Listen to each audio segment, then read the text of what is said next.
જય જલારામ બાપા, જય રઘુવંશ.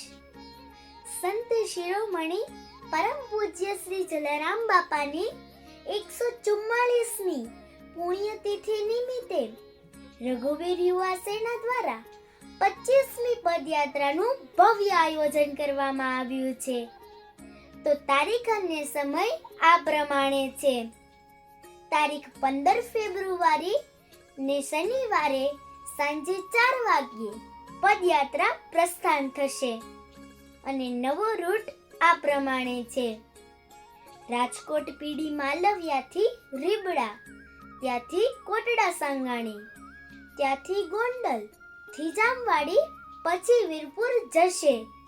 તો જે કોઈને નામ લખાવવું હોય તે લાસ્ટ ફોટોમાં માહિતી આપેલ છે, ત્યાં બધા રજીસ્ટ્રેશન કરાવી શકશો. બધા રઘુવંશીઓને પદયાત્રામાં જોડાવવા રઘુવીર યુવા સેના ટીમ દ્વારા હું આરચી કાનાબાર તમને ભાવભર્યું નિમંત્રણ પાઠવું છું. અને હા, મારો આ વિડીયો વધુમાં વધુ શેર કરજો. જય જલારામ બાપા, જય રઘુવંશ.